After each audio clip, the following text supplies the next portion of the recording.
ఏమంటే ఇంకా Telugu Desam party, Janasena party, BJP, Bharatiya Janata party ముగ్గురు కలిసి ప్రభుత్వం ఏర్పాటు చేసి నెల అయింది. వాళ్ళు గెలిచి నెల అయింది, ప్రభుత్వంలో ఉన్నారు. ఇంకా వాళ్ళ దగ్గర జరిగేటువంటి తప్పులు కూడా మా మీదే రుద్దుతామంటే ఇప్పుడు ప్రభుత్వం ఆఫీస్ వాళ్ళది, సంబంధిత శాఖ మంత్రి వాళ్ళే ఉన్నారు.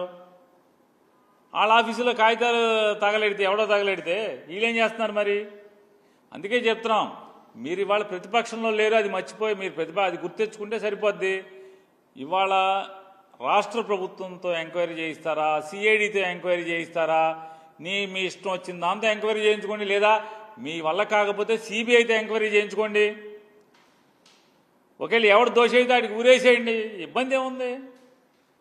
మీ చేతగానంతనం బయటపడుతుంది. గవర్నమెంట్ వచ్చి నెలయ్యాక కూడా ఇంకా కాగితాలు అక్కడ ఆఫీసులో కాగితాలు తగలెడుతున్నారు, ఈ ఆఫీసులో కాగితాలు తగలెడుతున్నారంటే మరి మీరందరూ ఏం చేస్తున్నారు? మీరందరూ ప్రభుత్వంలో లేరా, నడపట్లేదా? కాబట్టి ఇట్లాంటి ఇవాళ కూడా మా మీద చెబుతాం అనేది, ఇవాళ వైఎస్ఆర్ కాంగ్రెస్ పార్టీ కాగితాలు తగలెడుతున్నారు, వాళ్ళు తగలెడుతున్నారంటే మరి మనందరం ఏం చేస్తున్నాం?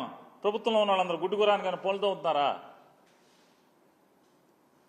మీ చేతనం చేసుకోండి. మీరు ఎంక్వైరీ రాష్ట్ర ప్రభుత్వం చేతిలో ఉంది, అధికారం మీ చేతిలో ఉంది, కింద పైన మీ ఏ ఇష్టం వచ్చిన ఎంక్వైరీ చేసి మేము ఎవరు చేస్తే ఆ నెలను మీ ఇష్టం వచ్చింది చేయండి.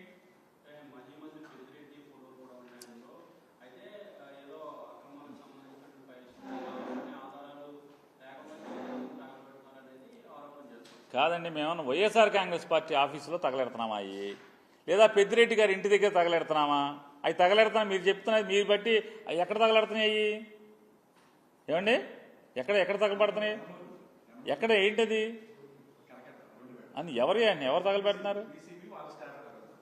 పొల్యూషన్ కంట్రోల్ బోర్డు శాఖ మంత్రి ఉన్నారు కదా, అధికారులు ఉన్నారు కదా, ప్రభుత్వం మీది కదా.